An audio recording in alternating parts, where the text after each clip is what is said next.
हर ward कुछ कहता है, हर वार्ड, दरअसल कोई भी वार्ड, कोई भी इलाका यूं ही नहीं बस जाता, और इलाका जब बसता है तो वहां लोगों की अपेक्षाएं भी होती हैं, परेशानियां भी होती हैं। और जमहूरियत में, प्रजातंत्र में, डेमोक्रेसी में जब लोग चुनते हैं कई वादों के साथ, और उन वादों की हकीकत की पड़ताल करने का ये मौका है। इसीलिए हम आपको दिल्ली के हर वार्ड में लिए चलेंगे। हम अलग अलग वार्डों में हमारे मौजूद होंगे हमारे संवाददाता, और जो देंगे पूरी जानकारी और आपको एहसास कराएंगे उस वार्ड की तासीर से। आज हम चलेंगे सबसे पहले सहयोगी प्रतीक त्रिवेदी के पास, जो मौजूद है जनकपुरी वार्ड में। तो देखते हैं हर वार्ड कुछ कहता है।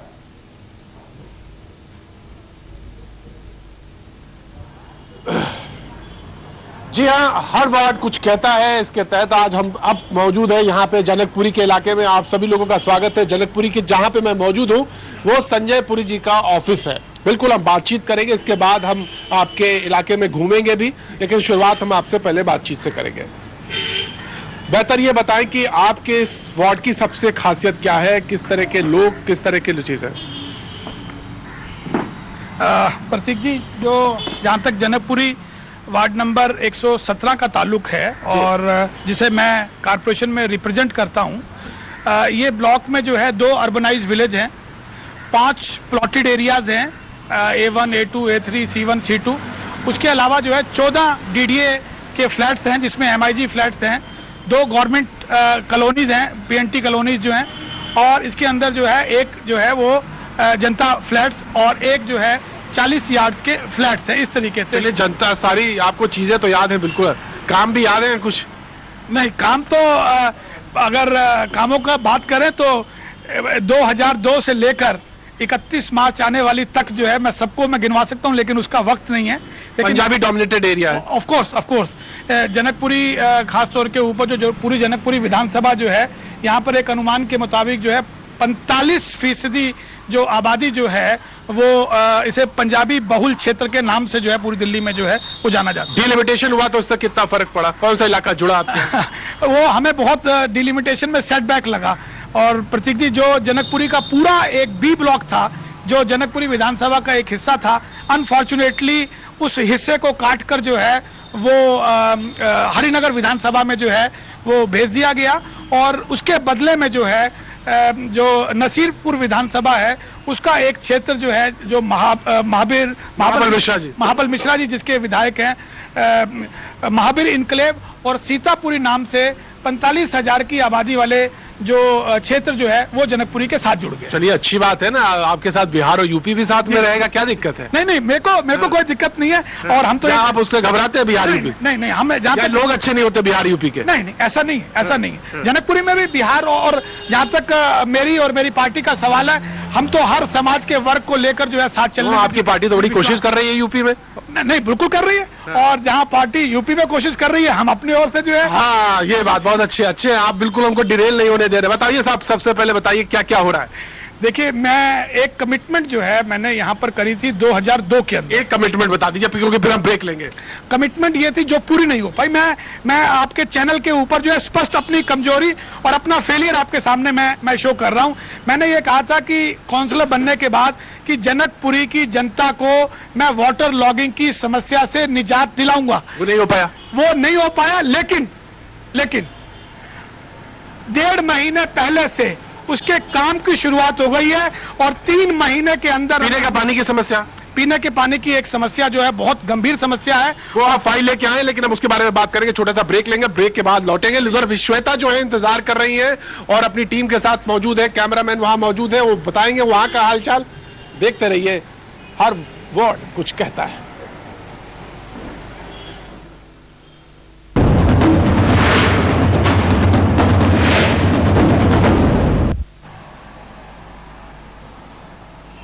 हर वार्ड कुछ बोलता है। आपका स्वागत है, और हमारे साथ संजय पुरी जी मौजूद है, बहुत सारे लोग मौजूद हैं। लेकिन मैं बकुल जी, आपने मुझे अभी थोड़े दिन पहले फोन किया था, और फोन करने के बाद बताया कि प्रतीक जी, मैं यहाँ पे लाइन में खड़ी हूँ, डाकाने की लाइन में खड़ी हूँ, बहुत परेशान हूँ।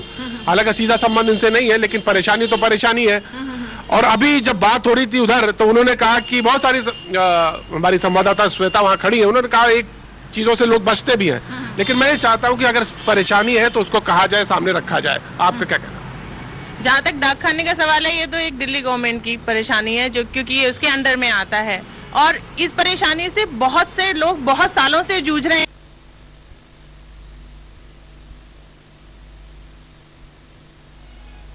चाहे बात जनकपुरी की या यहाँ की नहीं है, बात पूरे दिल्ली की है कि चाहे कोई भी सेक्टर हो, वहाँ पब्लिक परेशान रहती है। जैसे यहाँ के डाकखाने में क्या समस्या? डाक खाने के यहाँ पे सबसे समस्या ये है कि जैसे कई लोग ये विकास पत्र होते हैं, उन्हें भुनाने आते हैं तो उसका नंबर पहले देना होता है, उसके बाद उनको तीसरे दिन चेक मिलता है, तो नंबर देने के लिए ही 1 हफ्ता लग जाता है, फिर चेक लेने के लिए फिर 1 हफ्ता लग जाता है। कौन किस मजबूरी में लगता है, लाइन तो बहुत लंबी।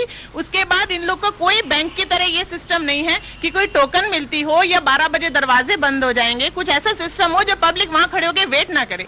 4-4 घंटे पब्लिक वेट करती है और उसके बाद ये कहा जाता है कि जी हम सिर्फ 5 जनों को अटेंड करेंगे, बाकी जाओ। 6-6 घंटे बाद बुजुर्ग लोग जो ना खाना खाया, जिन्होंने ना कुछ भी नहीं किया, बेचारे एक साइन करने के लिए खड़े हैं, सुबह से दोपहर हो गई, पैसे खर्च करके अपने पेंशन के आते हैं, एक पेंशन लेने आते हैं, उनको उसके लिए भी 6-6 दिन में जाके उनको उनकी पेंशन मिलती है। कोई तरीका है पब्लिक सेक्टर का काम करने का? ये कोई तरीका है? संजय पुरी जी, आपके तरीके के बारे में नहीं कहा जा रहा है, ये वो कहा जा रहा है ये परेशानी है। नहीं, मैं जो वकुल ने जो सवाल जो खड़ा किया है, मैं उसी का ही जवाब दे रहा हूँ।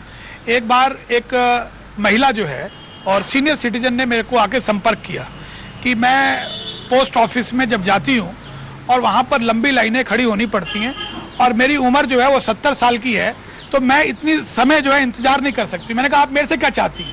पोस्टल डिपार्टमेंट तो government of India telecommunication department का, मेरे से आप मदद क्या चाहती हैं? उन्होंने कहा कि यदि आप उस डाकखाने में जितनी प्रतीक्षा हमने करनी है उसके लिए यदि आप बेंचेस का इंतजाम करवा दें तो कम से कम जो हमारा जो टाइम जो है हम वहां पर बेंच पर बैठ, बेंच आपने बनवा दी? बेंच लगवा दी। अच्छा, लेकिन एक प्रतीक्षा जो है बड़ी लंबी हो जाती है साहब। है सर, मैं एक चीज कहना चाहूंगा। हाँ। संजय पुरी जी जब से जनकपुरी में आए हैं, इनके विकास कार्य को एकदम गिनती नहीं करवा सकते और हमें इनसे कोई गिला भी नहीं है। हाँ। लेकिन हमें आज के दिन ये एक तकलीफ हो रही है, मन में दुख भी होता है कि ये जो सीट है लेडीज रिजर्व कर दी गई है ऑल ऑफ ए सडन। तो हम चाहते हैं कि आने वाले दिनों में, क्योंकि लेडीज हो गई है वो तो अब होगी, तो संजय पुरी जी जनकपुरी से जुड़े रहें, क्योंकि इनका मेल आपस में है। संजय पुरी जनकपुरी। मैंने तो मुझे बड़ा घबराहट हो गई थी, मैंने कहा था संजय पुरी जी क्या करना है, हमने कहा अरे बाप रे महिला कैसे हो सकते हैं, मुझे तो बड़ी घबराहट हुई, बड़ा अफसोस आपने दिखाया। जी बड़ी हाँ बताएं। जहाँ तक सीनियर सिटीजन का सवाल है, सीनियर सिटीजन के लिए संजय पुरी जी ने यूनिट एरिया मेथड, जिसके लिए हमें रजौरी गार्डन काम करने के लिए जाना पड़ता था, बुजुर्ग लोग अपने जो टैक्स देते थे वो बड़ी बड़ी लाइनों में लग के देते थे, उसके लिए इन्होंने जो काम किया है उसके लिए हम इनकी सब सराहना करते हैं और कहते हैं कि इन्होंने वो काम जिसे कहते हैं ना बहुत बड़ा बोझ हमारे सर से हल्का कर दिया। सीनियर सिटीजन को इतनी दूर नहीं जाना। और जनपद में कई बार जब मैं यहाँ पे आया तो ये बात उठी थी, लेकिन मुझे एक चीज आपने जो कहा, जो फेलियर था, और अमूमन मेरी निगाह फेल्योर की तरफ ज्यादा रहती है, उसका सवाल का जवाब भी आना चाहिए। एक आपने कहा कि पानी भराव की समस्या रह गई, दूसरी आपने कहा कि पीने के पानी की समस्या, इसके बारे में आप क्या कर रहे हैं, आप क्या सोचते हैं? कुछ फाइल भी लेके आप आए हैं, बताइए। प्रतीक जी, जब मैं 2002 में मैं निगम पार्षद बना, जी इधर आ जाए थोड़ा सा जी, ये एक अलग समस्या मेरे सामने आई। हाँ। क्योंकि मैंने जब लोगों ने पीने के पानी की शॉर्टेज की जब मेरे सामने कंप्लेंट रखी, तो मैंने जब म्यूनिसिपैलिटी का एक्ट पढ़ा तो देखा कि ये जल बोर्ड तो मेरे अंडर ही नहीं आता, बिल्कुल नहीं आता, तो उसको इस समस्या को कैसे समाधान किया जाए। अब मैं 5 वर्षों में जनकपुरी की जनता को पीने के पानी की समस्या से निजात दिलाने के लिए मैं क्या करता रहा हूं, आज तक शॉर्ट में बताएं मुझे। शॉर्ट में हाँ। 2002 के अंदर जो है, मैंने पहली बार जब मैं वेस्ट जोन का चेयरमैन बना, क्योंकि ये समस्या जो है मेरे से ताल्लुक नहीं रखती थी, जल बोर्ड से ताल्लुक रखती थी, और जल बोर्ड जो है, जल बोर्ड दिल्ली सरकार का एक अंग है। मैंने तत्कालीन जो वाइस चेयरमैन थे शादी राम जी, उनको मैंने अपने कार्यालय में मैंने बुलाया और सारी जनकपुरी की RWAs को मैंने वहां पर इंटरेक्टिव सेशन के दौरान जो है मैंने वहां पर बुलवाया और मैंने उनके सामने एक बात रखी। बड़ी लंबी खतों की दावत है आपकी। नहीं, 1 मिनट, मैं एक समस्या आपको बता रहा हूं क्या है। हाँ। पूरी जनकपुरी को B2 ब्लॉक से पानी की सप्लाई होती है। B2 ब्लॉक में 2 अंडरग्राउंड रिजर्वायर है। जब उसकी स्थापना हुई थी रिजर्वायर की, उस टैंक के अंदर जो है 3 मीटर पानी डाला जाता था। प्रतीक जी, आप सुन के हैरान होंगे कि 15 साल बीत जाने के बाद जब जनकपुरी की पॉपुलेशन अपार्टमेंट कल्चर के कारण 15% बढ़ गई है, डिमांड बढ़ गई है, पानी की क्वांटिटी जो है वो कम खत्म कर दी गई। ये जनकपुरी के लोगों के साथ विश्वासघात किया गया और मैं लगातार इस बात की डिमांड उठाता आ रहा हूं और आज मैं जनकपुरी के लोगों को ये मैं बताना चाहता हूं कि आने वाले दिनों के अंदर दिल्ली जल बोर्ड की ओर से एक अंडरग्राउंड रिजर्वायर A5A ब्लॉक के अंदर बनने जा रहा है और पूरी जनकपुरी की जनता को पीने के पानी की समस्या से निजात मिल जाएगी। ये वायदा मैं आज जनकपुरी के लोगों के साथ। चलिए साहब, इसी तरह से कुछ सीवेज पे आपने किया, शॉर्ट में मुझे बताइए। सीवरेज की प्रॉब्लम ये है, हर गली हर घर में जनकपुरी के सीवर की प्रॉब्लम है। सीवर की प्रॉब्लम इसलिए है क्योंकि जो सीवरेज सिस्टम जो है हमारा जनकपुरी से होता हुआ नजफगढ़ होता हुआ केशवपुर पंपिंग स्टेशन पे जाता है। पंपिंग स्टेशन पर पंपिंग जो है प्रॉपरली नहीं होती है, इसलिए अब हम जनकपुरी के अंदर ही A5A क्वार्टर्स के सामने DDA से मैंने जगह अलॉट करवा दी है और जनकपुरी के अंदर अपना सीवरेज पंपिंग स्टेशन बनने जा रहा है और जनकपुरी के लोगों को भविष्य में कोई प्रॉब्लम जो है नहीं होगी। चलिए साहब, अगर आप ये कह रहे हैं ये 2 आपने कराया और अगर यहाँ के विधायक मुखी जी कहते हैं ये हमने कराया, तो आप क्या कैसे कहेंगे कि उन्होंने नहीं कराया? प्रतीक जी, मैं आज ये बात जो है दिल्ली आज तक पर छोड़ रहा हूं। आप जगदीश मुखी जी और मेरे को अपने स्टूडियो में बुलवा लें, यदि वो साबित कर दे कि ये काम उन्होंने करवाया है तो मैं आने वाला निगम चुनाव ही नहीं लड़ूंगा। ये मैं आपके सामने इस बात की घोषणा। चलिए, ये सवाल मैंने इसलिए कहा था कि आपने 2 समस्या बताई थी, मैं 3 समस्या बताता हूं। एक तीसरी समस्या यह है कि यहाँ पे जनकपुरी में विधायक और काउंसलर के बीच में तालमेल नहीं है। बिल्कुल नहीं है ना? बिल्कुल नहीं। तो ये तीसरी समस्या है। और श्वेता, वहां बताओ कि वहां कितना तालमेल है, कितनी बातचीत है, कितनी आबो हवा वहां की कैसी है? श्वेता बताइए। आज श्वेता, आपसे मैं एक सवाल पूछना चाह रहा था। श्वेता, एक बात पूछना चाह रहा था और वो ये कि आपने कहा कि वहां भी कांग्रेस के विधायक हैं और कॉर्पोरेटर जो है बीजेपी के हैं, यहां भी ऐसा ही है कुछ? मैं कांग्रेस से हूँ और मुखी जी जो है बीजेपी से। तो थोड़ा सा ऐसा ही है ना, स्थिति ऐसी है?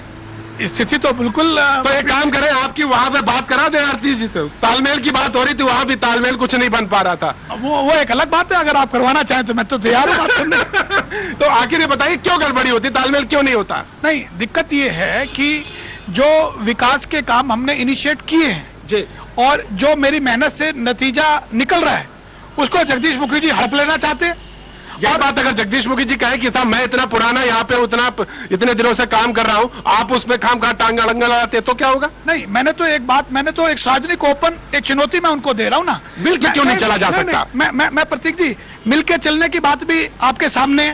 मैं तो आपके चैनल के माध्यम से डॉक्टर जगदीश मुखी जी को ये हम्बल इन्विटेशन दे रहा हूँ कि यदि जो बातें मैं कह रहा हूँ, यदि उन्हें वो साबित कर दे कि संजय पुरी ने झूठ कहा है, तो मैं आज अपने मंच के माध्यम से रामबाबू शर्मा जी को भी ये संदेश भेज रहा हूं कि यदि वो मेरे को पराजित कर दें, मेरे दावों को खोखला साबित कर दें, तो मेरे को राजनीति तो रहना तो दूर की बात है, मैं अपना जो व्यापार कर रहा हूं वो व्यापार करूंगा। और दिल्ली आज तक के माध्यम से ये भी कह रहा हूं कि मैं आने वाला निगम का चुनाव भी नहीं लड़ूंगा। लेकिन मुखी जी क्या करेंगे कि यदि वो अपने दावों को साबित नहीं कर पाए? वो अपनी बात सोचेंगे, उनको करना है नहीं करना, हो सकता है वो कहेंगे नहीं मैं तो लड़ूंगा, वो अलग बात। वैसे एक बात है, विनम्रता से कोई भी चीज कही जाए वो स्वीकार होती है। इसलिए चाहे जितनी राजनीतिक द्वेष हो, लेकिन चाहे जो भी बात हो, लेकिन विनम्रता एक बहुत महत्वपूर्ण चीज है। मुझे लगता है कि ये सिर्फ आपके यहाँ की कॉन्स्टिट्यूंसी की नहीं, दिल्ली में बहुत जगह कई जगह है इस चीज को लेकर कि आपस में तालमेल नहीं बनता है।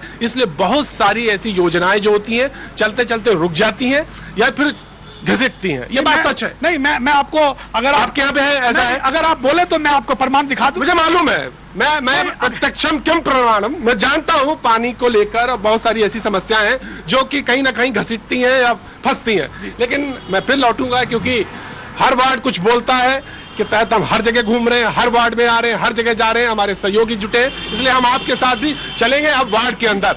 बिल्कुल ना? चलिए साहब, लेते हैं एक छोटा सा ब्रेक, देखते रहिए हर वार्ड कुछ बोलता है।